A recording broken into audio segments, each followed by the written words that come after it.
Why you get what is this administration you want to implement? Because what CS basically doing is just provisions of the policy approved by Parliament, the policy statement, and actualize them through a finance bill.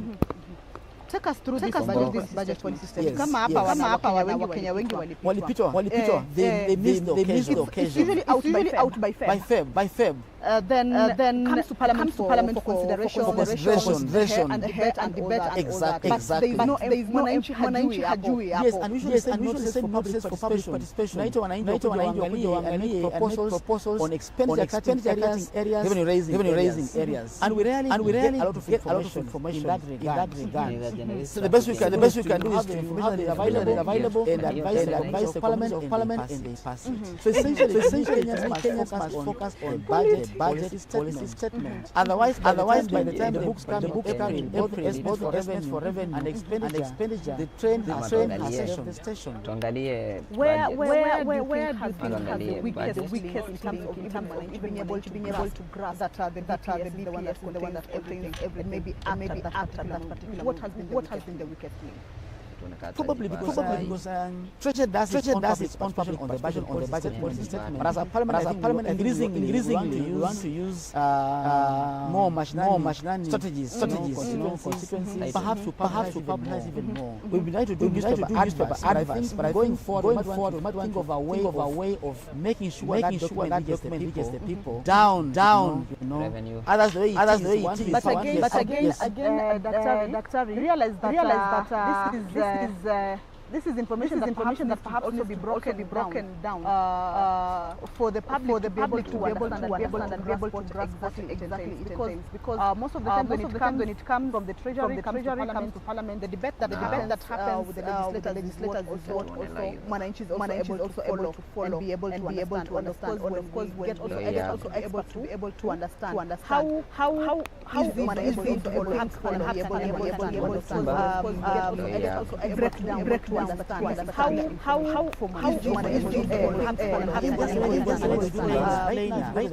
Parliament website, social media pages, you see as silent version of the finance bill. I think now going forward, we think about trying to do a simple explainer of the policies contained in the budget policy statement. What we do as a budget office is do an unpacking. Probably it's a bit bulky. So I think going forward, we just want to introduce a new document called BPS explainer, and then send it out for common implication of what the proposals are obtaining for that particular financial year and the medium term. Because when it comes to Parliament,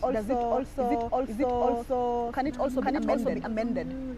Or is it usually like a cast on document? Parliament has the powers of amending. When you go through the schedule budget policy statement for 2027, we push money to the general, increase the ceiling for judiciary, amidst elections and so on. So actually, Parliament has the power of changing the ceilings proposed in the budget policy statement emanating from the Treasury. And that's why probably involving the public is a pivotal issue. We need to really consider deeply that document down there the way the finance process has happened. I think it's something we need to also upscale. Just in a nutshell, what does the budget policy usually contain? The one that should be able to grasp. Is it the policies that later on form the revenue raising measures? The policies that later on inform what budget shall be adopted, or what are these policies that are normally in the budget policy statement? Yes, in a nutshell. Number one, it has a resource envelope for the following year, for 26-27, for instance. The resource envelope. In there, it has revenue proposals and the policies driving revenue, which is going to inform the finance bill. So if when you open the BPS, the policy statement, you'll see the proposals, the engineering business process, the quest by government to amend specific laws, improving tax administration, all those proposals are actually there. Yes, that's number one. Number two, it also contains a proposal of money going to counties, both conditional and non-conditional. Third, it contains a proposal of money to equalization funds. Fourth, it contains all expenditure proposals for the following year, 26-27. Yes. So actually that is the budget in my view. It's a snippet of what is likely to come in the budget for 26-27. Yes. Okay. Yes. So from where you sit, you feel like the public out there does not interact with it so much efficiently. Because when you look at the ceilings in the current budget estimate for 26-27, compare with what the House approved in the budget policy statement, they are nearly 1-to-1, other than minor variations. So basically, Treasury has tried to adhere to the resolution of the House approved in the month of March in the budget policy statement. Okay. Yes. Okay. Yeah. So let's continue with the budget process. Tumefika September. Tumefika September, ilikuwa budget review outlook paper. Yes, the outlook December, paper. They produced sector reports. In February, we had the budget policy statement. From there, once the House, the National Assembly, approves the budget policy statement, the following day we publish the division of revenue. Because they'll have determined the vertical allocation of money going to counties and what remains at national level. We publish the division of revenue. Of course, this time it has taken some time. It has taken time. But ideally, we need by end of March, we are done. With the division of revenue bill. Which actually National Assembly, by around mid-March, end of March, we had finished the division of revenue and sent to the Senate. But of course, the law provides for mediation. It took a little longer to resolve the monies that are going to counties. So we publish division of revenue. Immediately, ideally, once the division of revenue is passed, you publish a county allocation of revenue bill from the Senate. We can now divide the share of money that is going to counties. Yes. Okay. Yes. So by the time we get to the budget policy, this one has already been catered for and completed. Yes. Now in the month of April, once we pass the policy statement, the National Executive will know how much they have in terms of their own share. That's Parliament, Judiciary and Executive. Then wanaenda wanapewa, they are given money to go and now do the detailed budget, which comes end of April. Plus a finance bill now. Finance bill. Yes. Okay. And also that's the one that is being considered at the also committee of the supply. Now where the monies shall be going into the different programs or. Yes. Now once it comes in the month of April, all departmental committees take their budgets. Yeah.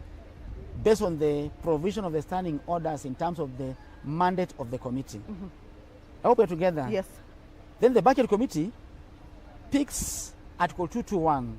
Subsection 4 and 5, which says that National Assembly shall go to the public and seek views. So as the process of committees is going on in the departmental committees, the budget committee goes to the public. We went to 16 counties, right? Yep. To seek views on expenditure. So members of the budget committee divided themselves into those particular areas, and we did visit 16 counties to pick proposals of the areas that was left out during the budget preparation. And I can tell you, if you open the report of the committee now, there's a schedule of allocation of projects that we got views from the public, which is going to be implemented for 26-27 financial year. Yes, financial year. So the two processes are actually running concurrently. Budget committee, wameenda kwa wananchi. The departmental committees are dealing with the MDS.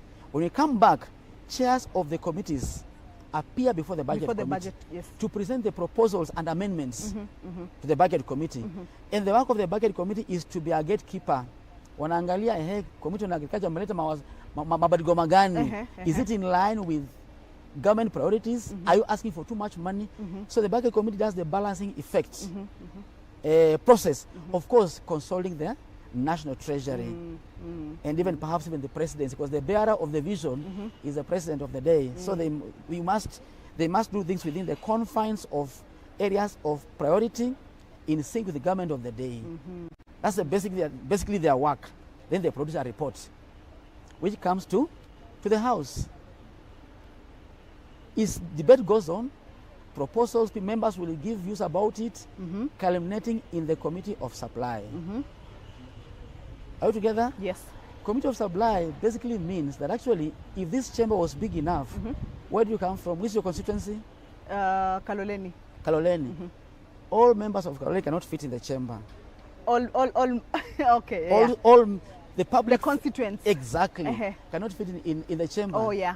So there's no taxation without representation. Yeah.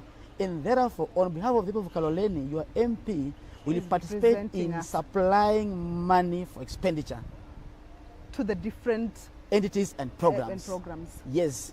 They're called supply resolutions. Okay. And they're very important because they are binding in a way. In a way. Yes, yes. Yeah. All right. Then now that again informs the adoption of the appropriations bill that now will help. So during supply, a vote is called on each program and votes. And it must agree to. Once it's agreed to in wholesome, there are about even 80 programs running as they read in the chamber. Once that is done, then now the clerk of the National Assembly will communicate to Treasury about the supply resolutions which are binding, and we require now to publish the appropriation bill. So Treasury and the Parliamentary Budget Office will sit together, go through the supply resolutions and publish an appropriation bill, which is now before the House. Yes. It was ready for the first time first reading yesterday. Now it has gone for public participation. Now that one also, because we already done public participation in the estimates. Yes. There's no need of actually, because it's one-to-one. The supply resolutions must be one-to-one with the appropriation bill. Yes. Yes. And therefore we just expect the House to confirm that indeed the supply resolutions are in line with the bill, and then we pass it. All right. Okay. Yes. Okay. So let's talk about the growth projections, the growth rate projections. Yes, yes. Your office, the Parliamentary Budget Office, initially your projections were, was it 4 point? It was 4.8. 4.8. But now we have since revised it down to 4.4. Yeah, revised to 4.4 exactly. What has informed that, perhaps? What have been the... We are a fairly independent office, and our view is, number one, the global environment is still hitting on us, and we are a bit not very sure on, the extent to which the time that it will take to peter out, to end. So number one, we have an uncertain global environment. Number two, from the oil perspective. Number two, the entire global world is only growing at 3.4%. Okay.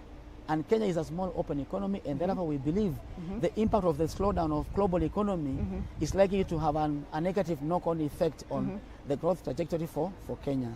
Number two, the Meteorology Department are predicting a serious El Nino, which is likely also to affect the agri sector. And remember, 25% of our GDP is in the agri sector. So our revision is also downwards a bit because we see subdued production in the agri sector. And number three. Number four is the revenue performance for 2025-26, where we see probably we're going to have significant shortfalls to a tune of about 140 billion shillings. 140 billion shillings. Yes, shortfall. So if the base for 25-26 is slightly lower, we expect that the growth of revenues in 26-27 will be slightly lower compared to what Treasury is projecting. And of course, Treasury is optimistic that they gave some money to KRA in supplementary budget, 20 billion shillings. So it's a wait and see situation in our view.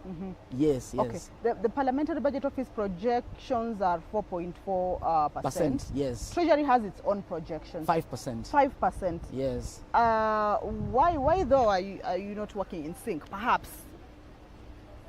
Then which one do we go by? Which one do we put our eyes on? Of course, you put on the eyes for the one for Treasury, but we are a very independent office, and our view is actually to inform members of Parliament, legislature at large. Exactly. Yes, yes. So we are fairly cautious in our approach, that we better, have modest growth projection. Even if they meet, they overachieve it, the better for us. So ours is, our assumptions are very cautious.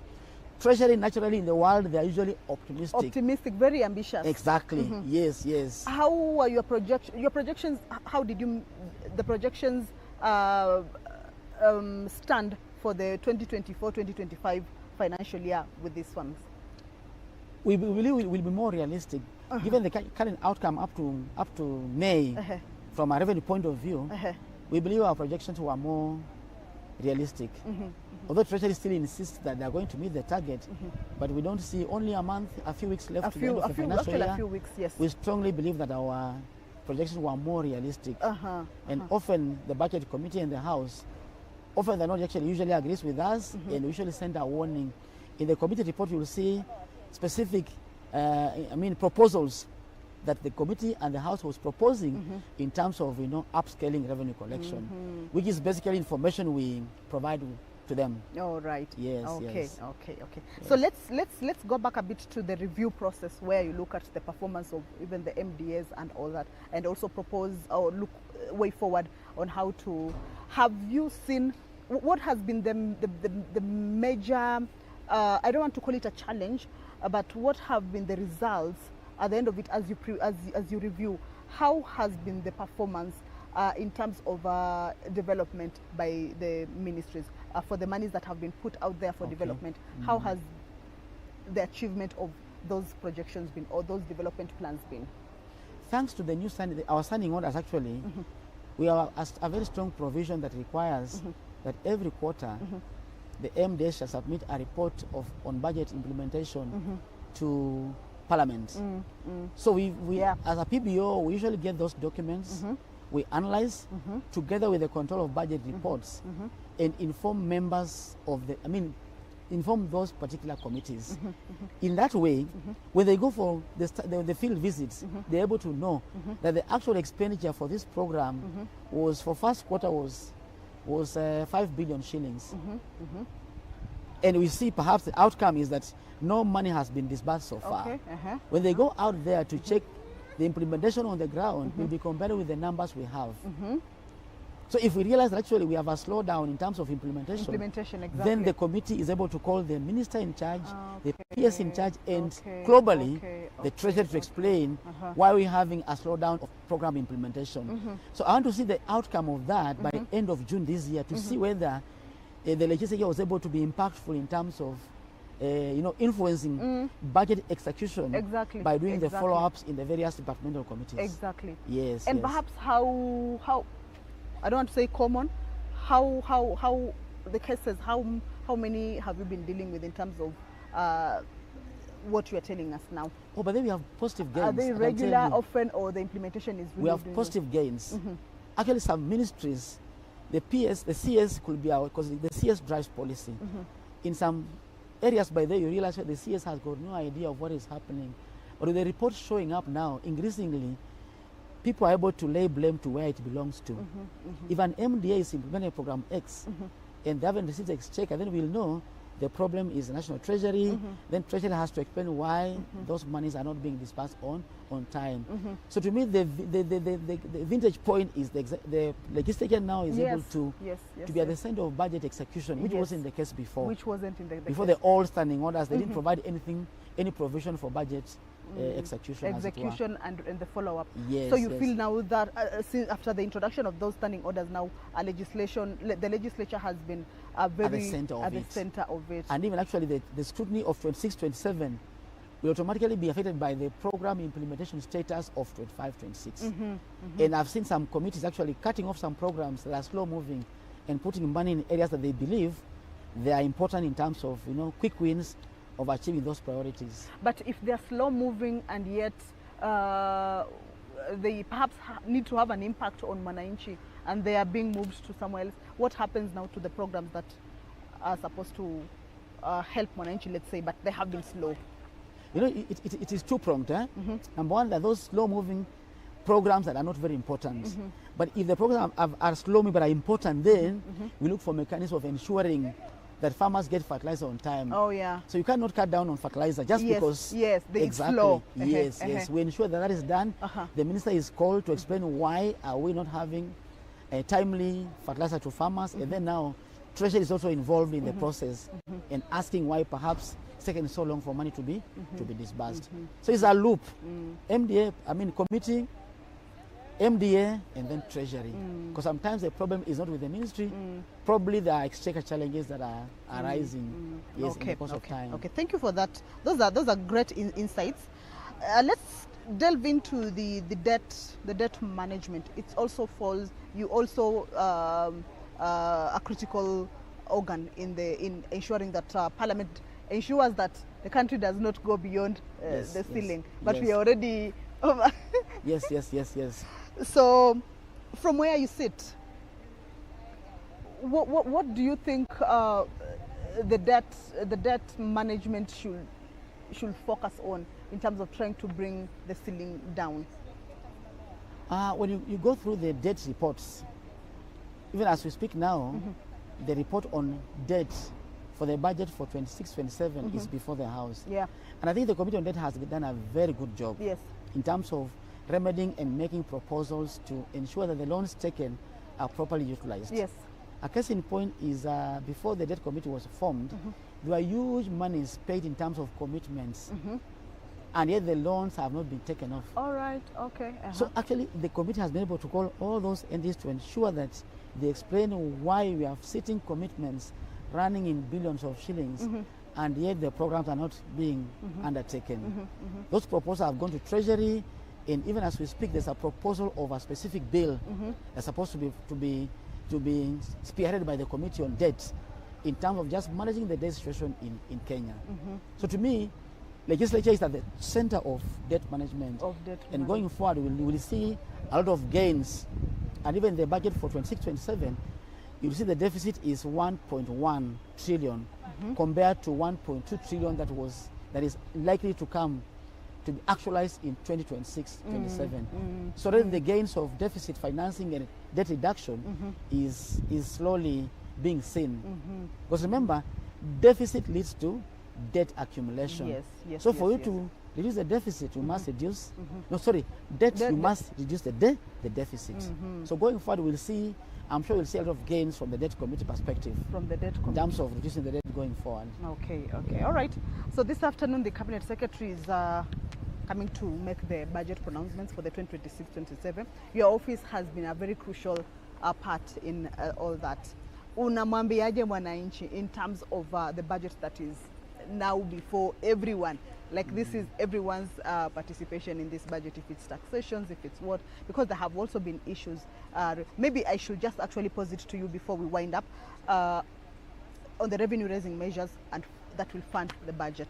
Your office, how do you assure mwananchi kule nje kwamba you have also done with what is within your capacity to ensure that mwananchi hafinyiliwi sana? Yes. We've done justice. We actually analyzed the bill and the proposals of getting out some areas that are injurious to the public. Our report is before the Finance Committee. I know the chair of Finance Committee very well. I am sure he will take those provisions on board. Of course, balancing between revenue collection and also the burden to mwananchi. Our projection that the finance bill is likely to raise 120 billion shillings. So for every proposal we give out, we also provide an alternative way of funding the additional budget pressures without injuring mwananchi. So to Kenyans, be assured that PBO as a parliamentary budget office, we've given advice to members of parliament. I am sure they've always listened and they listen to us, and I believe and pray that the outcome of the proposals from the expenditure and revenue side will be beneficial to Kenyans in line with the beta agenda of the government of the day. Yes. Maybe nasikia inaniasha hii swali, maybe are we going to see an increase of the budget for 2027-2028, or perhaps projections inasema inaweza enda chini kidogo? Projections indicate that expenditures being rationalized for 26-27 and 27-28, you'll see a continuous slowdown, and then it means ministries might be able to do more with less. Okay. Yeah. So, a parting shot, maybe if you feel there's something you wanted to maybe to talk to mwananchi about.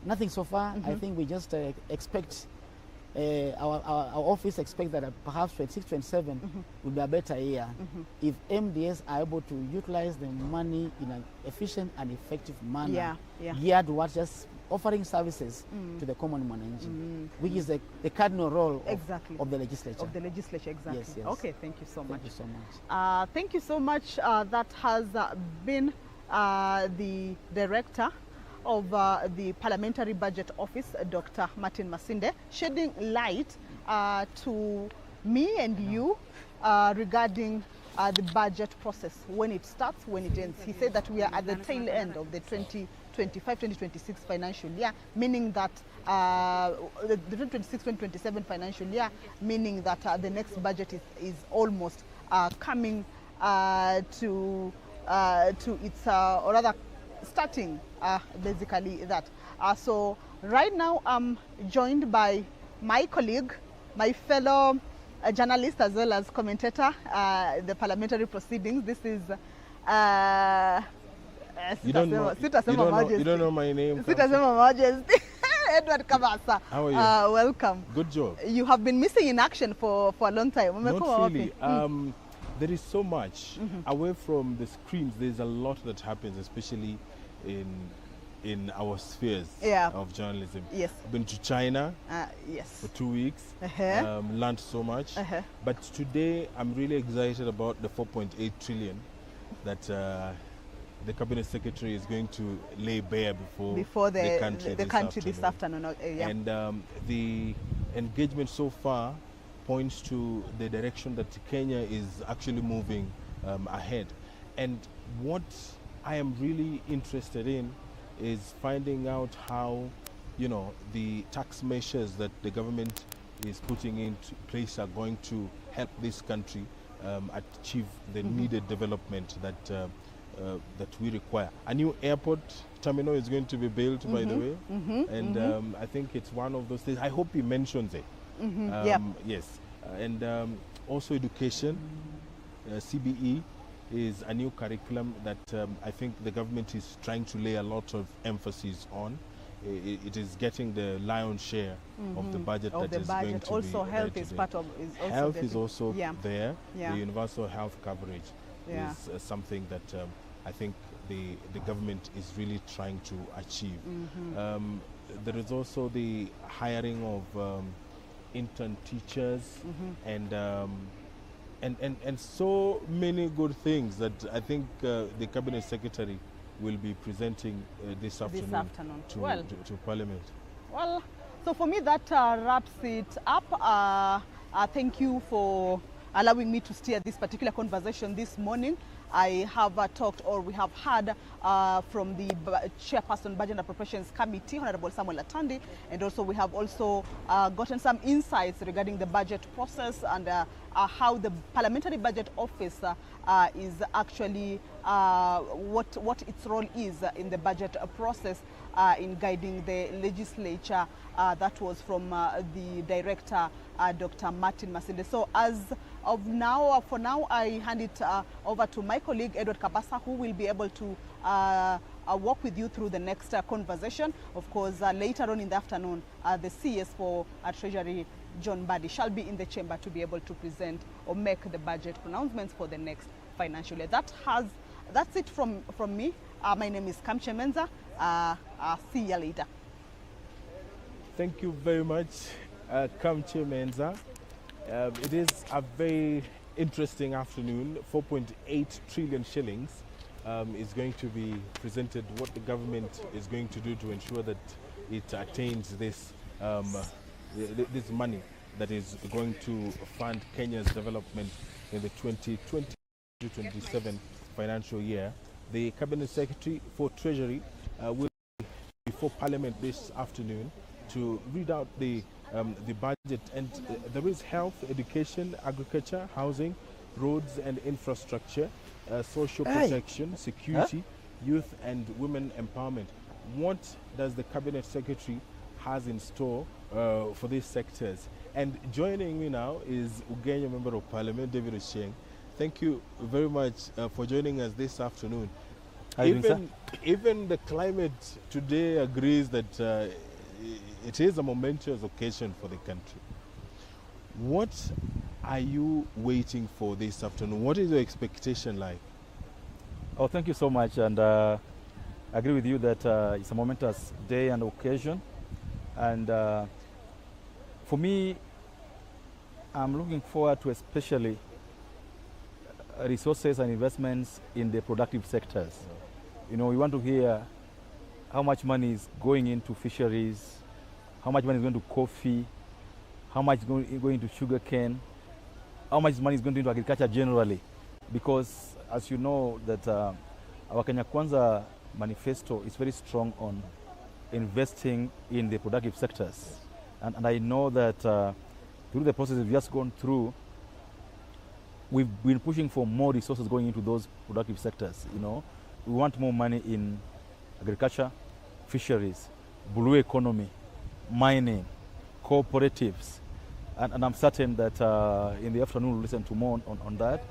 I'm also aware that so much resources is being put in social protection, trying to ensure that the indigents, the older people, you know, widows, the disabled persons are taken care of. You know, as an African society, we are reminded that we must take over the weakest of ourselves, of us in the society. I also am looking forward to resources in sectors that, you know, help what you call the downside of production, you know, infrastructure.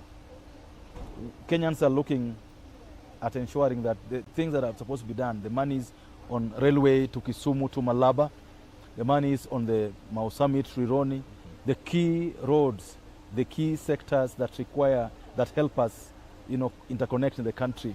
We were looking forward to seeing how much money has been put into, especially roads, railways, and lake, or generally lake transport.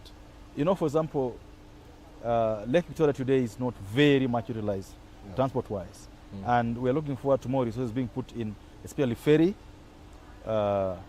security in the lake, and ensuring that there's restocking of fish in Lake Victoria especially. We are looking forward to resources that are going to ensure that in the future we have fish industry growing. You probably are aware that there's a big project happening now in Nyando on aquaculture. We want to see resources that are put in our budget that will ensure that what is being built in Nyando flows down to the lake, and the whole of the lake infrastructure is done so that the fisher folk are able to benefit. You know that for us we've been pushing for the ring road that runs from all the way from Busia to Mfangano, on the other side of the lake.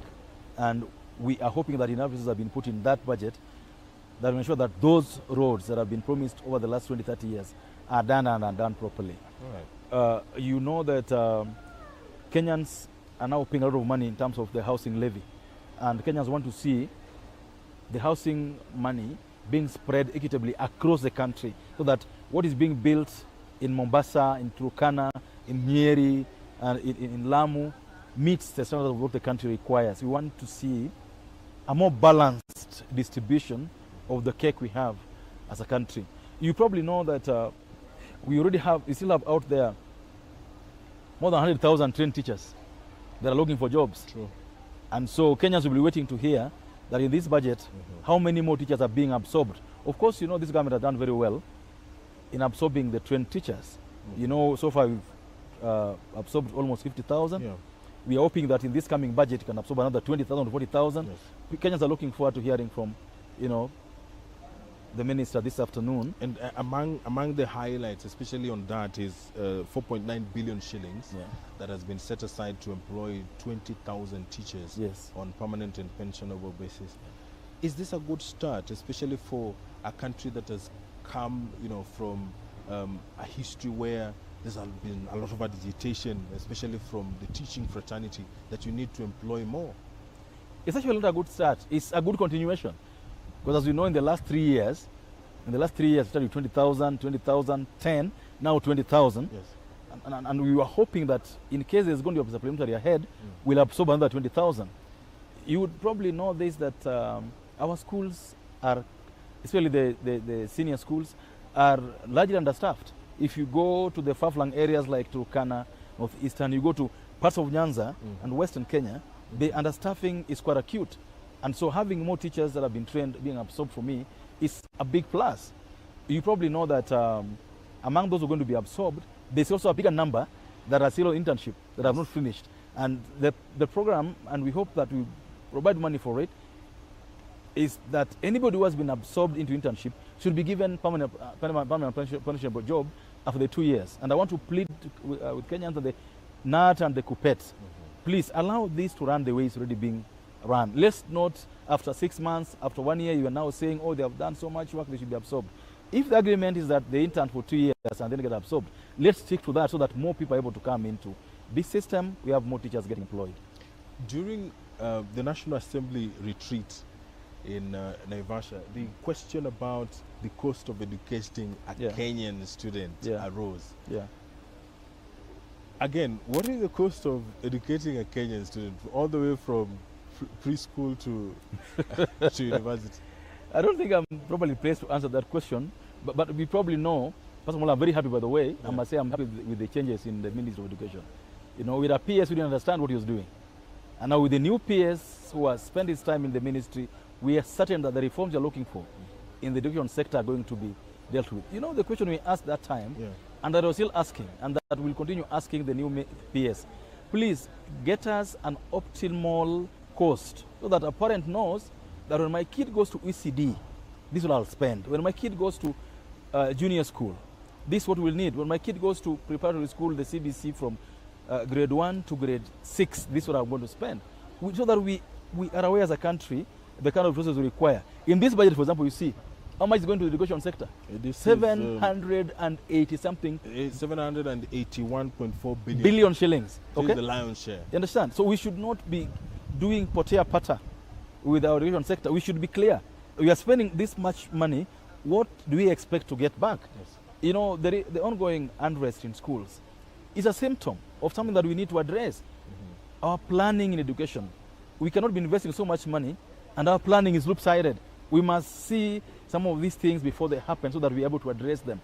And above all, with all the expenditure, we cannot leave the running of institutions to students. Students must be led. They must be told what to do. We must inspire them. They must see that this country is working for them. Yeah. So that they stop banning schools. The funding of universities and TVETs, when President William Ruto came into office, there was a lot of misinformation, disinformation, and there are those people who didn't understand how the new funding model would work. And we have seen that over the years, the process has smoothened. We no longer see students complaining about their their loans and bursaries. In the new fiscal year, and with this amount that has been allocated to the education sector, do you think that the teething problems that were there are going to be a thing of the past? Thank you. Like any other new program, there is bound to have problems with implementation. But I believe that the funding model for the TVETs and the universities is the best ever. The example here is this, that we had people like David Ochieng, who, by the grace of God, is now a member of parliament, has capacity. So how would I be paying $1 million shillings per year for my kid in a school in Nairobi, and then when they go to the university, I'm demanding to pay 16,000 shillings? And there are many of us who, our kids are paying $500,000 shillings in high school, 1 million shillings in high school. And then at the university, we're now saying we should pay 20,000 shillings for tuition. It's just not fair. And that's why the funding model that we prepared ensures that those who have capacity to pay higher. Those who have no capacity to pay nothing where necessary. I just want to say one, now that there's the resources for funding of higher education, first of all, let's release the money to universities on time. Number two, let's make it easier for the students to access these resources. And number three, let's ensure that those who don't have the means testing system should be in such a way that those who the band puts at a level where they are not, there's a system for appeal that works very fast, that ensures that no one is missing out. You would probably know this, that part of time is that some children are put in bands that they didn't belong, with the result that some of them actually dropped out of school. Some of them who had scored A's decided not to go to the university because the funding model had placed them wrongly. And so, as we said, as the system goes on being perfected, I'm sure it's going to be a good system that works for all of us. But above all, you would know that we put enough resources in this budget that will go to the universities direct to ensure that they keep our children in school. All right. Yeah. And then there is 175.5 billion shillings allocation to health.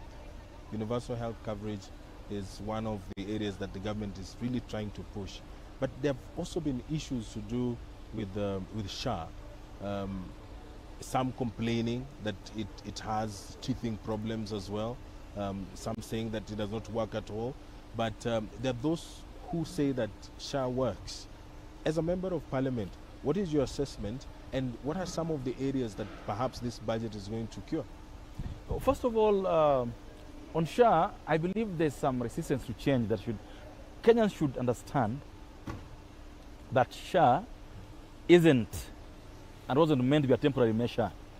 SHA is anchored in the law. It wasn't a policy proposal. SHA is going to be here with us, and therefore we must work with it and ensure that it works and helps wananchi access health services. So anybody who thinks that SHA is going to go away tomorrow or that it's going to be scrapped should forget about it. SHA is a good system. The way the law has been worked on is very good. We just need to work on its implementation. Number two, the ministry concerned and the stakeholders concerned must address corruption in the health sector. Because the biggest issue in the health sector during the NHIF times, and some of it is now seeping into the SHA system, is corruption, a lack of accountability, wanting to benefit from where we've not sown. And so we keep asking those who are concerned, can we ensure that SHA is run without corruption? Number three, the ministry concerned must keep creating awareness, must keep making the public aware of the benefits of the new healthcare structure, from the level 1 hospital, dispensary, health center, through level 4 to the referral system. The awareness creation is going to be very important so that people know, where am I going for this kind of treatment? Where am I going to go for this kind of treatment? Where do I need a referral? Where do I need a letter for me to move from this hospital to the next? Yeah. And what are the benefits attendant to that? In most cases where people are complaining, it's lack of awareness. And so awareness is going to be very important. Number three, and I say this knowing what's going on, let's keep pushing more money to the counties. Yes. Let's keep pushing more money to the county hospitals. Let's build the structures, because most of the ailments we're dealing with are actually primary healthcare issues. They're actually things that do not require someone to come from the coast or come from Nyanza to Nairobi to Kenya National Hospital. There are things that could be sorted out at level 4 hospitals that are being run by the counties. So we need to work with the counties more, build the capacity more, and above all, make Kenyans know that you can actually get proper services in those hospitals. Okay. And so it's upon all the counties also to ensure that they invest properly in the hospitals, level 4, level 3, because most of these things we are dealing with in Nairobi will end up in those hospitals. So I believe the investments we are making in the health sector are worthwhile. Kenyans should see the benefits of the monies we are allocating to the health sector. When President Donald Trump took office for his second term, he made so many changes, and a lot of those changes affected Kenya, which has been a beneficiary of USAID, for example.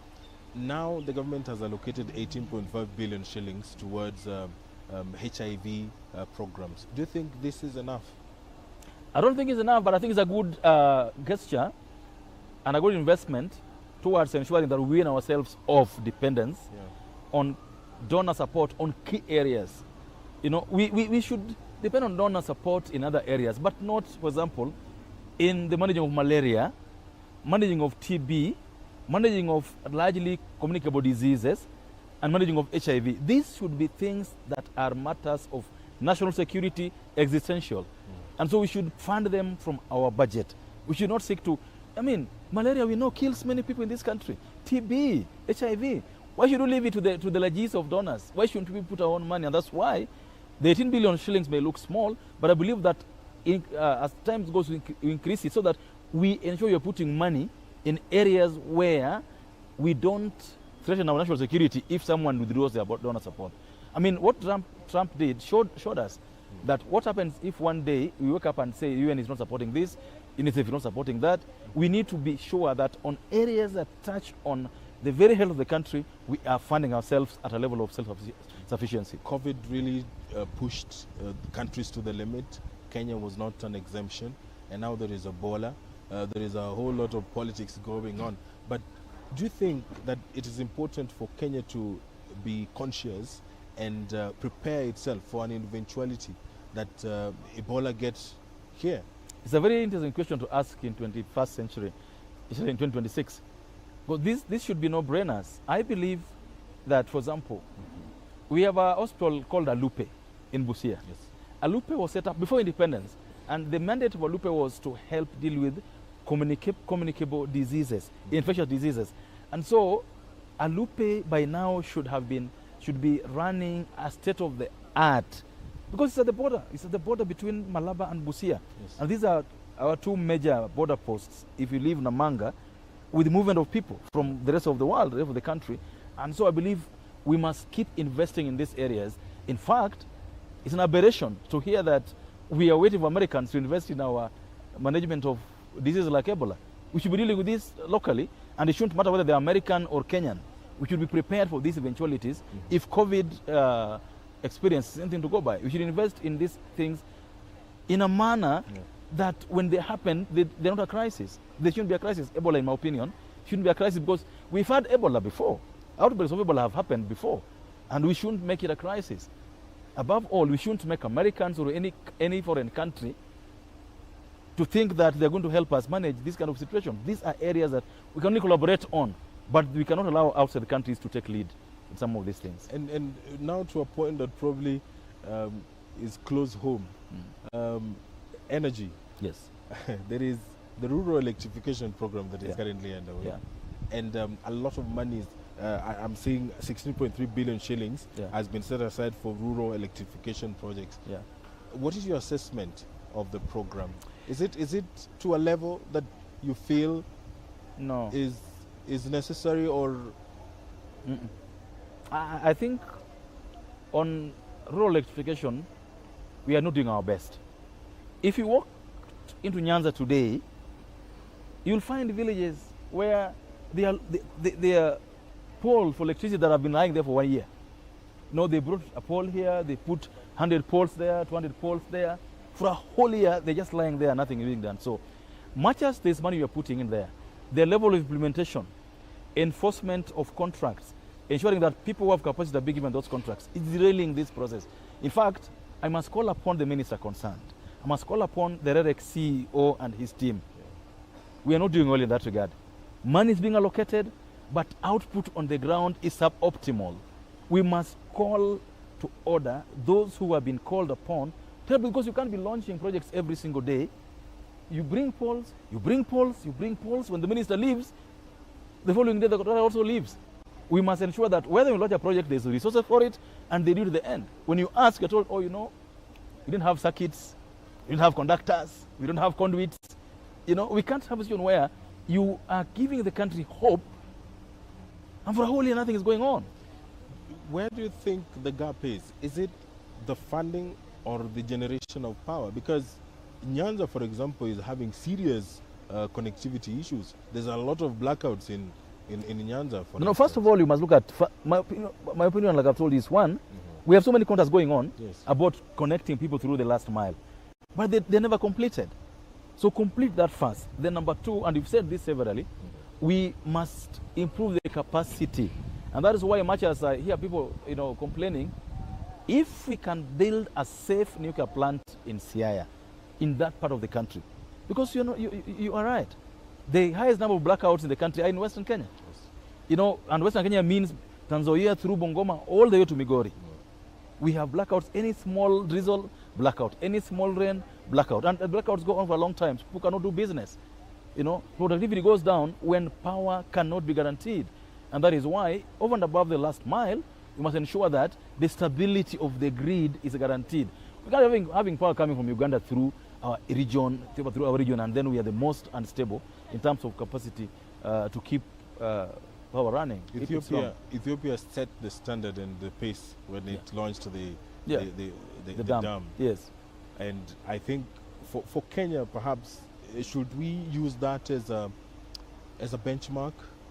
And if we are to generate more power, aside from the nuclear plant that has been proposed for Siaya, what are other areas that we can venture into to boost our power production and supply?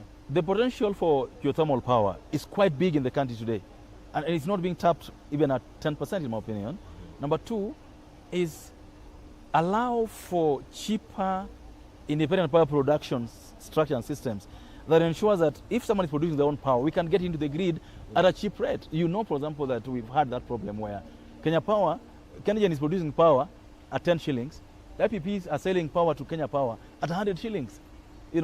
So we must deal with independent power producers in a manner that promotes country's growth. We should promote more independent power production, get into the grid at rates that also help Kenyans to grow. Geothermal is a good area, solar power is a good area. Just promote it and allow it to go into the grid. Let's talk about the infrastructure fund. And I understand that JKIA is about to get a facelift at approximately 300 billion. How excited should Kenyans be? The last time the government tried to develop JKIA, there was a lot of upheaval. First of all, personally, I must tell you that I need that airport to be done as soon as yesterday. Politics are out of it, corruption out of it. Yes, just have a decent airport. You know, if you're a Kenyan, and let me tell you, I receive guests for parliament in our airport, and I travel also quite a lot. Our airport really is a shame. It's a big shame, I'm telling you. The thing you're calling JKIA here isn't an airport, it's some thing that was built, it looks like a cowshed. So we must support the revamping and a facelift for JKIA at whatever cost. We must have a new airport out there. Because we are being outcompeted by Rwanda. Yes. We are being outcompeted by Ethiopia. You walk into Ethiopia today, land in Dar es Salaam, land in Zanzibar, then come and land at JKIA. It's a big, big shame. So a new airport we must have.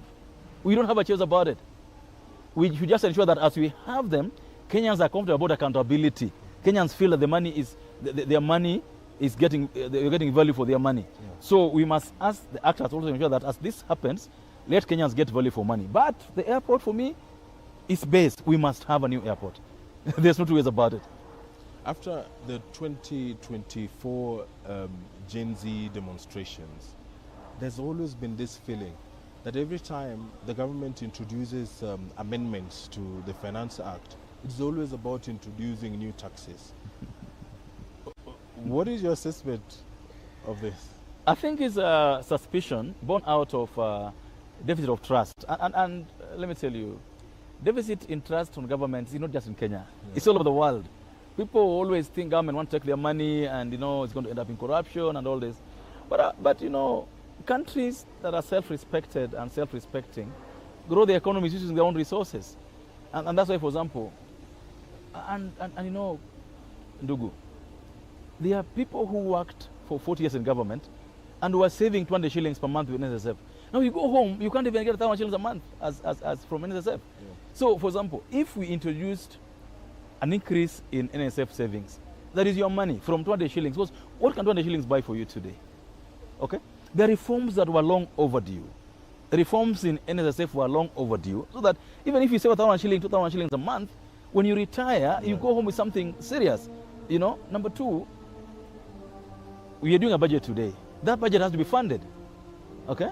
We just need to ensure that as we fund our budget, we also leaving Kenyans with money in their pockets so that they're able to go about their duties and their activities every single day without feeling the government is taking away all the monies from their pockets. But Kenyans must also understand that when we borrow the way we are borrowing very highly from outside, then somehow our sovereignty as a country is undermined.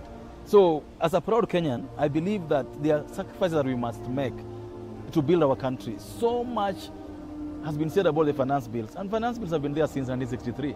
It's not the first time we're having a finance bill, and I think we should give government the benefit of the doubt that we are doing the best in the circumstances and we want to grow our country, all of us. So after this, focus will shift to Parliament, because I know that the Cabinet Secretary will bring a number of amendments to Parliament, and then also the revenue raising measures, which of course must be approved.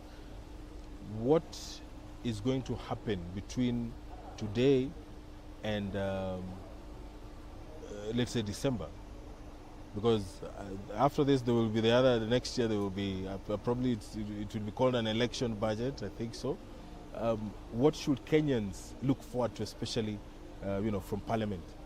No, Parliament, okay, you know, for example, next week we're going to pass a appropriations bill. Yes. Then we'll have the finance bill coming after that. Yes. Personally, I want to look at this budget being implemented. Like I told you when we started, I've seen money in that budget for fisheries, for coffee, for tea, for agriculture generally, for production, I want this budget to be implemented. I want Kenyans to push the relevant authorities concerned, the ministries, even Parliament. I want to see Parliament calling on PSAs and calling on the CEOs of hospitals to see the budget we've passed, how is it helping Kenyans? We can't just be budgeting and budgeting every day. Kenyans want to know, yes, we budgeted, we give you our taxes. What are you doing on water? What are you doing on agriculture? What are you doing for us on healthcare? Kenyans must be vigilant, and Parliament must also be vigilant on ensuring that the budget we've passed is being implemented to the benefit of Kenyans. And Parliament, what has been set aside for? Parliament. For Parliament. Parliament, I think mostly it's been the work of Parliament. The Parliament work you do every day, committee work, ensuring that the salaries are paid. And for example, when we came here in 2013, this Parliament was looking like a madhouse. It is beautiful now. Now you've seen the facelift that happened here. Yeah. I mean, someone would say, why are you investing in Parliament? But Parliament is our foremost house of diplomacy. When presidents come here, when visitors come here, and they find a Parliament that is not well kept, then how does that reflect on us? And so Parliament has been given resources to ensure that this place looks like a Parliament. Yes. Number two, taking care of the staff of Parliament, taking care of parliamentarians. It is a cost on democracy that you cannot begrudge. And I believe that resources have been given to Parliament, I think it's about 30 billion shillings, will be used to make Parliament work more effective, make the public access Parliament more easily, and make our Parliament engage with the public also more easily. One of the things that you can notice is the number of committees. 13th Parliament has more committees than the 12th Parliament. Yeah. And what many Kenyans don't understand is the role of these committees. These committees mostly are for oversight. They're mostly to ensure that Kenyans are getting value for money in the areas where we are putting the budgets. For example, we have introduced committees to help ensure that the CDF is being run effectively. Yes. Number two, in the past, we only had one PAC, one PAC. We had only one Public Accounts Committee. Yes. With more than 300 reports to look at every year. To the level where we had sometimes 5, 6, 7 years reports or backlog of reports. Now, the disaggregation of PAC into education, into water sector, has ensured that PAC reports are now coming out more frequently. The same for PIC, Public Investment Committee. So the committees that have been formed easily to make Parliament work easier, more effective, and quicker. For example, if you're going to give counties money based on the last audited reports, then we must have a capacity of Parliament to look at those reports. And so if only one committee is looking at those reports and there are 1,000 of them, then you can be sure they're going to lag behind. And so the committees have been formed to make Parliament work easier, make Parliament work more effective, make Parliament work more faster. And above all, the Parliament now has 349 members. And you want to have members doing their work more effectively. If you put 30 members in a committee, how effective is that committee? Right. If you have a board of 10 people, 11 people, but if you have a board of 30 people, then it becomes a shouting house. What is your assessment of the relationship between, as we wind up, your assessment of the relationship between the legislature and the executive with the Kenya Kwanza administration as a context? I think for me, I would say it's been so uncomfortably cozy. The Parliament this time has been too close to the executive, to a level that is comforting. I must say that. Mm-hmm. Yeah, I would wish for a more arm's length. It's too cozy for my comfort. Personally, as David Ochieng. Thank you very much. Thank you so much. Thank you very much. Thank you. That is Uganda Member of Parliament, David Ochieng, giving us his insights into the highlights that is the budget 2026-2027, which will be presented before Parliament this afternoon. I'll have that. Thank you very much. And a lot of expectations. Thank you. Kenyans are expecting a lot from the Cabinet Secretary for Finance, who will be presenting that budget this afternoon, I think probably from 3 p.m. onwards. And just a quick highlight, education sector gets the lion's share of the budget, and that is at 781.4 billion shillings. Education remains the largest beneficiary of government funding. The key allocations include the 56.7 billion shillings for Higher Education Loans Board, that is HELB, and the 4.9 billion shillings to recruit some 20,000 intern teachers on permanent and pensionable terms. And there's also funding for universities, TVETs, and junior secondary schools and basic education programs. The allocation aims to improve access to quality education and support learners across all levels. The health sector is also in the highlights at 175.5 billion shillings. My colleague Kamche Menza has taken a breather. You were here for a very long time, Kamche. But what is coming out from my brief assessment is that this 4.8 trillion shillings is probably the beginning of great things for the country. Indeed, from the conversations that we have had with Chair as well as the Director for the Parliamentary Budgets Office, because what I wanted to understand myself, of course I know this was a question that even Mwananchi out there was looking for answers to, regarding that particular budget, because you know it's an increase, right, from the previous financial year to this year. And basically what I picked from the two speakers is that there is a total of 1.5 trillion that will be going to the debt. Yeah. And then of course there was now the breakdown of now the other monies that will be used. How now the other monies will be used, including the monies that will be sent to the county governments. County governments initially had requested for, I know Kabasa, you are away, whether I think I should just bring you to speed on what has been happening within the corridors of Parliament. Of course, the National Assembly had initially proposed that county governments should get 420 billion for the next financial year, 2026-2027.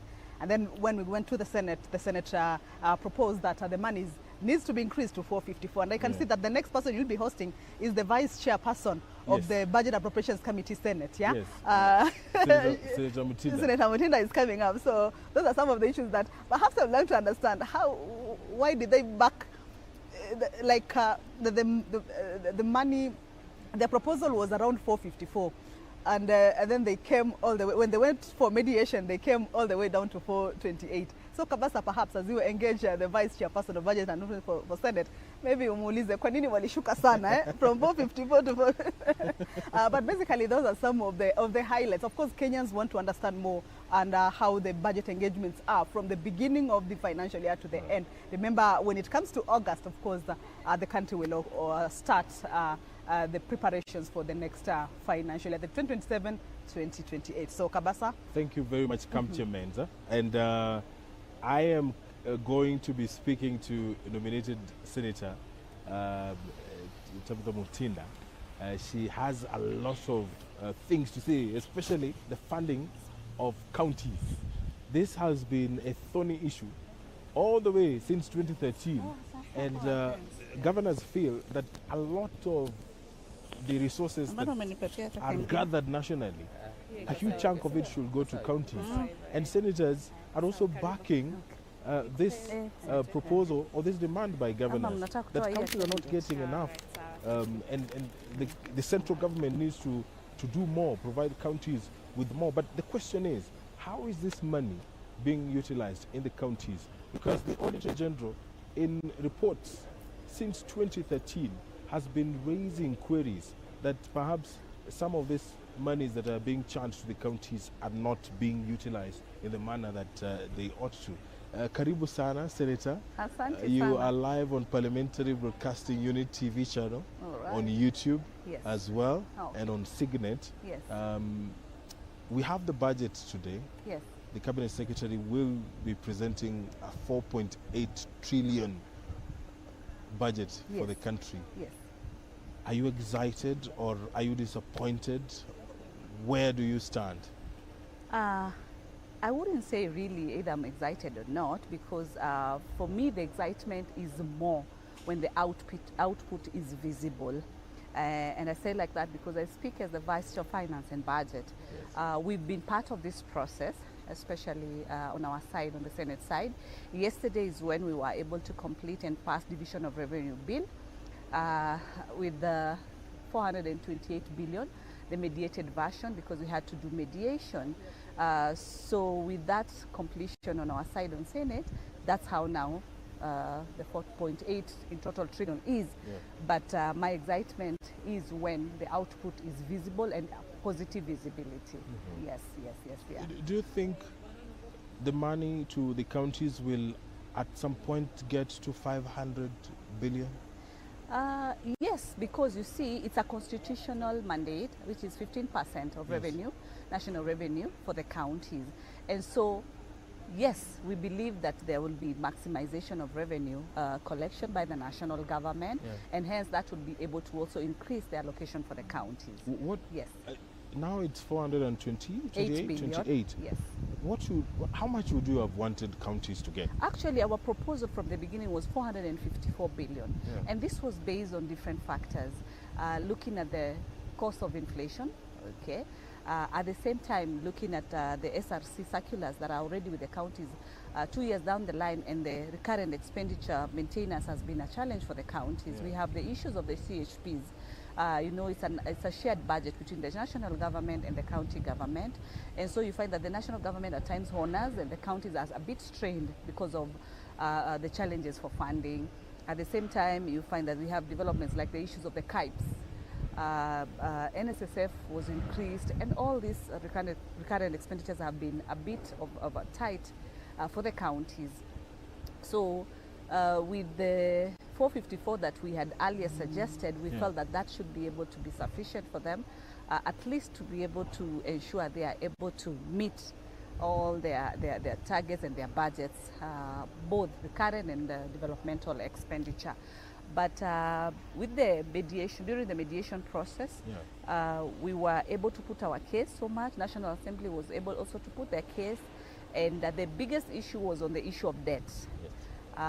Which is over 2 trillion, and that's where the challenge was. So yeah, we really had forth and back. It was extremely very tight. We had 7 sittings, and in the final sitting we decided, okay, let's give them, let's agree to this 4.28 at this particular period, and then we look forward for next financial year, which we believe it will be more than 430 billion moving forward, or even more, or even 500, who knows. And I know that as senators, you work so hard to ensure that counties get their money and on time. What is your assessment of how this money is utilized in the counties? Of course, we have seen, in our oversight mandate, we have seen that there are loopholes. Counties have, I mean, it's even been on media, whereby monies have been looted, and you ask yourself where this money is coming from. And we've done recommendations as Senate, different committees.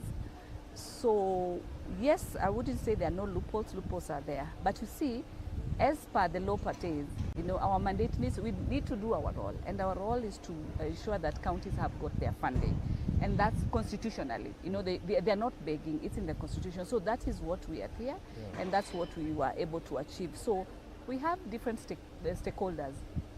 We have the EACC, we have the ODPP, we have all these institutions. For us as Parliament is to do recommendations, which we've been able to do. The rest needs to be played by the other government bodies. So we've done our part. We have policies in place that we've set. So as far as legislation is concerned, we have done our part. What is important is to ensure that these monies are utilized in the right way. Yes, yes. And politically, sorry, we have senators who are dreaming of being governors, and we have governors who are dreaming of being senators. Yes. This relationship is supposed to help legislation, and it's also supposed to help development in the counties. Is it working, really? Yes, it is. There is no illegality in anybody having a dream. We also have ministers who want to be president. There's no problem. It's not an offense. It's anybody is entitled. Even you might decide today I want to be a senator. It is okay. It's fine. and you might be interviewing a senator or a governor. I mean, there's no problem, like Yes. you are doing Yes. it right now Yes. with me. So these are normal ambitions, and they do not hinder the responsibility and the mandate. And actually, it's even good having a senator becoming a governor. There is maximum experience in it when they settle. They know where they're coming from, how things are supposed to be done. They are more experienced, actually. We've seen whereby people have come from the corporate. Some have been able to achieve, some have not even Yes. done it worse. So there's it's anybody's normal ambition, and it's right. It doesn't hinder or interfere work. And I've seen actually those senators who want to be governors, they have really fought for more funding for those counties. I remember last year when we were doing the fourth basis formula, and we had to listen to the 12 counties who are getting the least amounts, and we came to a positive conclusion, you know. Yes. So it's actually a win-win subject because we serve the same people at the end of the day. You're a member of the Health Committee. Yes, I am. And 175.5 billion Yes. has been allocated to Allocated. the health Yeah. sector. Yes. Is it enough? And from your assessment, Yes. are we headed in the right direction? We have SHA, we have everything going on, USAID stopping, and now funding of programs such as HIV and AIDS is out of trouble. I wouldn't say it's not enough, but it is something. We are last year's financial year 2025-2026, the allocation in the health ministry was 164 billion, and today it is 175, which is an increment of 12 billion. And this increment, I'm actually happy as a woman because it's been factored as on the maternity section, neonatal section. That's where most of the budget has been increased, which is positive, so as to be able to manage the mortality issues and be able to improve the services for mother-child delivery. And so also the primary health care, you know, so budgets have been increased, and in that regard, more people are mostly within the accessibility of the dispensary levels. And you know, primary healthcare budget, Kenyans are supposed to get services for free at that particular level before we go to level 5, 4, 5, and even level 6. And also to encourage, the problem we have is that we have over 10 million Kenyans who have been registered for SHA, but only about 40% or 35% are the ones who are genuinely submitting their remittances for SHA. And that's where the challenge is, because most people, yes, they're registered, but a smaller number is the one which is remitting. So we've really encouraged the Ministry of Health through the SHA department to be able to ensure they sensitize more Kenyans to be able to do their submissions. And so with those increments, even in the education sector, we've seen there has been an increment of 28 billion. Most of the funds having gone to Teacher Service Commission, because we want to ensure that there are more teachers, so that we strengthen the CBC program. We've had a gap in the GSS category of our learners. So with those increments, we pray and hope that the ministries will be able to streamline and ensure also they offer adequate services to our people. Okay. You're a first-time member of parliament. Yes, first time. I know Senate. you have learned so much. Yes, I have. And as we wind up, Yes. what are some of the things that you would want to change, between now and 2027, even Yes. post-2027? Honestly, speaking, it's 1 year almost, to the end. I'm happy that I've been part of this budget process where I sit as a Vice Chair Finance and Budget. I'm very happy, and I believe as I transition, because I look forward to going to the National Assembly, God willing, in 2027 as the Woman Rep Nairobi County, and I hope to even sit in the Budget Committee so that I can be able to continue fighting to ensure there is accountability and also budget cuts, in areas that we can be able to save and whereby monies have been just spent for luxuries and all that. These unnecessary conferences that do not add value. All right. Yes. Thank you very much. Asante sana. That is Senator Tabitha Mutinda giving us her insights into the budget that will be presented before the National Assembly this afternoon. by Treasury Cabinet Secretary John Mbadi. And right now, joining me on the set will be Molo Member of Parliament, Kuria Kimani, who has a lot of knowledge as far as budgeting is concerned and as far as finance matters are concerned. He has been central in pushing the Kenya Kwanza agenda as far as budget is concerned in Parliament. Thank you very much, Mheshimiwa. You are live on Parliamentary Broadcasting Unit, on YouTube as well, and on Bunge TV. This afternoon, what has got us here, and what has the process taken, and how should Kenyans take this 4.8 trillion that will be presented today? First of all, the budget cycle is a long cycle. It doesn't just start here. It starts with a budget outlook paper that was published last year, and then now there is a budget policy statement that was approved by this House around April, and then there was sufficient or very elaborate public participation now on the budget, and that's why now today the Minister for the Cabinet Secretary for National Treasury is going to present the biggest budget in the history of the Republic of Kenya. And it's also important to note that this particular budget is a great improvement from last year's budget in terms of fiscal deficit, because although in nominal terms the budget the deficit is 1.1 trillion shillings, which is more than the fiscal deficit that we had in the last budget in terms of nominal terms. But in terms of a percentage of GDP, we are now at 5.4%, which is for 5.3%, which is 1.1 percentage points lower than what was the fiscal deficit last year at 6.4%. So we are seeing better management of the budget, because the budget should spur economic growth. So if you find that the increased budget is leading to a growth in GDP, and therefore that's why, even though there is a higher deficit in nominal terms, in terms of percentage of GDP, then it's actually lower at 5.3%. So it means that the fiscal consolidation efforts, it means that the budgets that now we are passing are actually spurring economic growth. Because to make it in simpler terms, it means that if the money allocated to roads is actually going to roads, and that's why when those roads are done, then there is growth in terms of economy, in terms of GDP. And a lot has been done, to be honest, and a lot is also being done in terms of infrastructure.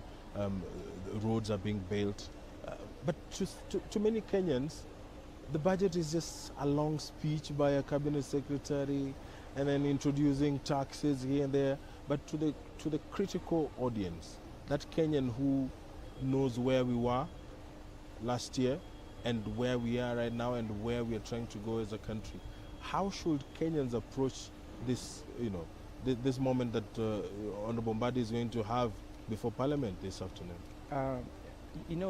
Budget means roads in connecting one village to another. Yes.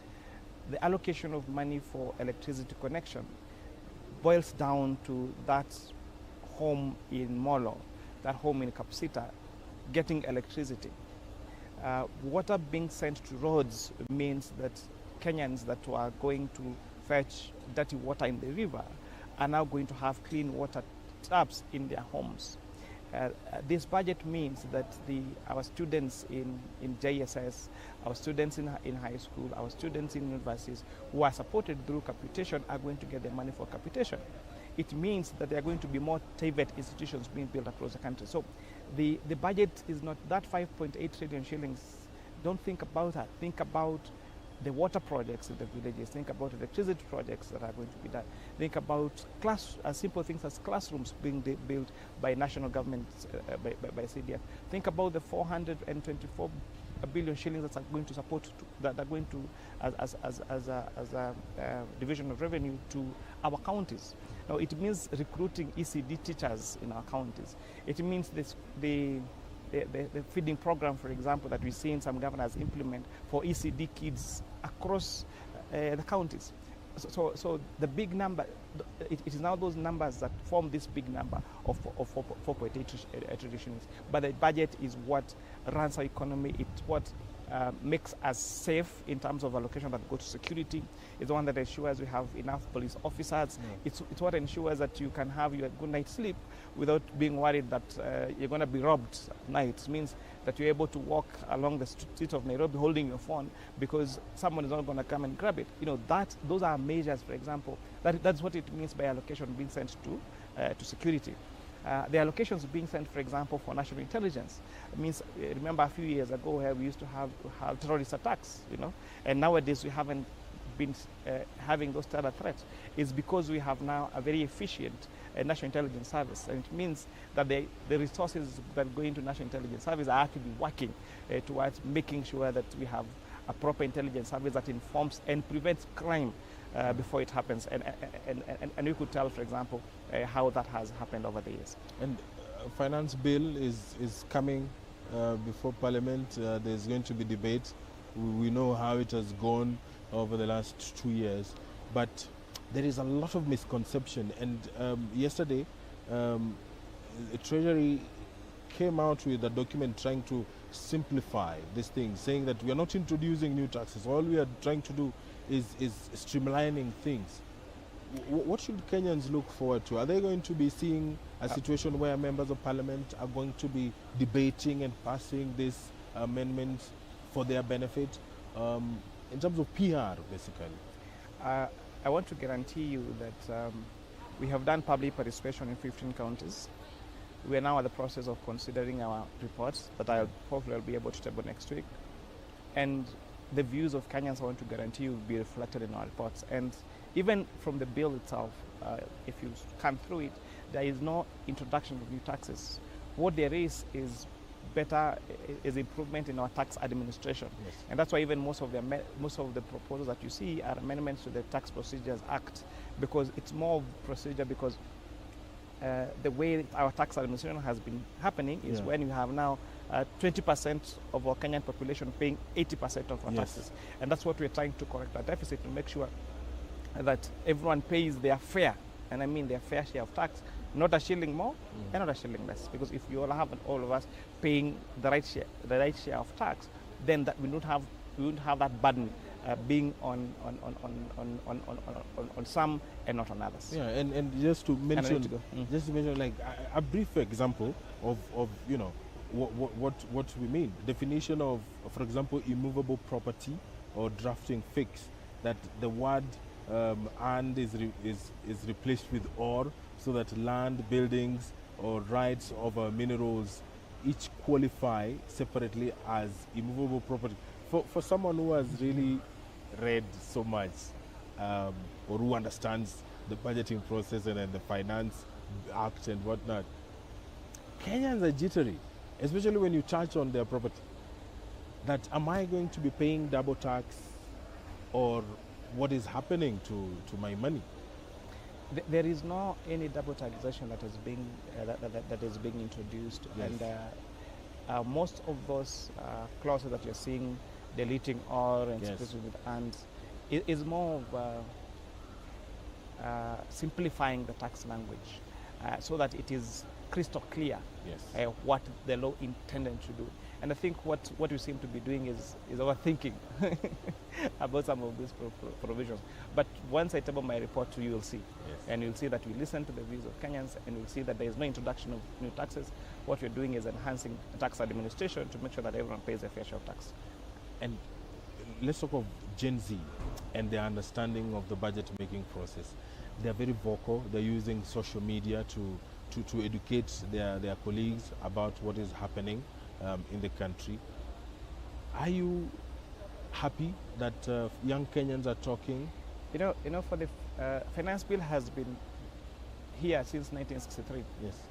But it has only started being discussed during this administration. And so I pride myself as being chair of the Finance Committee to having carried out very active public participation on this administration being very open in terms of running of things.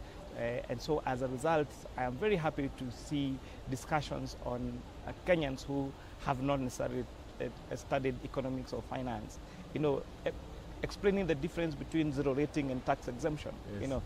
That was a very technical topic, in finance and in CPAs and in tax. And so we are seeing a more informed generation, we're seeing a more informed electorate, we're seeing a more informed Kenyan, and this is very good because it's also putting oversight on us as elected representatives, because it means that people now understand, these particular matters. I've seen people scan through the budget and say, this money is going here, this money is going here, this money is going to this project. And I've seen people now go to the actual project to audit and see, was this dam done? Was this stadium done? Was this project done? Was it completed? And that is what we need, because we can have, nobody knows it all. Yes. And even the efforts that even the president is making to make sure that all those projects is launching are done, it's humanly not possible for him to be the one doing everything. And so even in terms of oversighting, whether it is our minister or our CSAs or PSAs or our governors, now it's not just MCAs and MPs who are oversighting them. We have now Kenyans oversighting everything.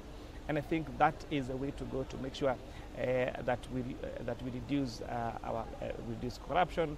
There is value for money, and certainly that the investment that's going to that's being made in terms of our budget actually goes to the right thing. And let me ask you, Mheshimiwa, there's always this notion that Parliament will always reduce an allocation that a ministry is requesting. Let's say, for example, the education ministry that has been given 781.4 billion. There's that feeling that a lot more needs to go towards the education sector. Is Parliament limiting how much ministry should get? You see, we must, there's a fiscal framework we must operate on. If we have a budget of 4.8 trillion shillings, that is the ceiling, and this is the ceiling that we passed in our ceiling, then we can't increase it. And as you started by saying, it's a very huge budget. So if we want more allocation to go to education, then we need to cut other allocations. Yes. And you saw, for example, when he tried to cut the money that goes to counties, then we had Senate give a push and pull, and eventually that number reduced, increased a bit, but not as high as what the Senate had recommended, because Kenyans need roads, Kenya needs electricity connection, Kenya needs water connection. And then if we have, so although the education sector is important, and it's very important, but so is the other programs. They are also important, because if you don't build that road that leads to that school, then teachers are not going to get to school. Yes. Then those learners are not going to get to school. If we do not have electricity in that school, that means students are not going to be able to learn in the afternoon, in the evening. So, although it is very important that we allocate that money to much more to education, but so is other sectors, because they are enablers of the education system. Thank you very much. Thank you very much, Mheshimiwa. Thank you very much. That is Honourable Member of Parliament Kuria Kimani giving us his insights into the budget that will be presented this afternoon by the Cabinet Secretary for Treasury, Honourable John Mbadi, who has been also a Member of Parliament. I'm going to wind up the business here, but the broadcast, the Parliamentary Broadcasting Unit is this afternoon, like it has always done, is going to be bringing you live the presentation of the 4.8 trillion shilling budget from 3 p.m. On behalf of the team here, my colleague Kamche Menza, and our director Doris Gitonga, our bosses Sivi Nyakuti, and all the crew here. My name is Edward Kabasa. Keep watching and have yourself a wonderful afternoon.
My work is easy because I use ClickUp. Here's how I keep track of all my tasks.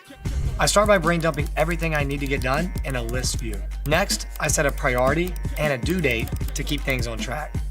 I create custom statuses to organize my progress exactly how I want it.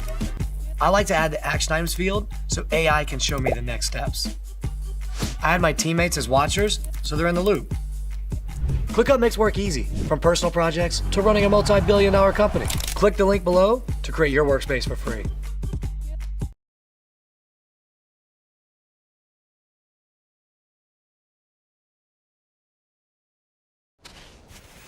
Oh, a lamp! Stop it, I'm ticklish! You have released me, Aladdin. In return, I'll grant you 3 wishes. I'd like to be as smart as a fox, as strong as a bear, and fly like an eagle. Oh, flying too. Then you need Red Bull, the energy drink. Red Bull gives you wings! Bye-bye, Genie! Oh, and who grants me wishes? You stay here.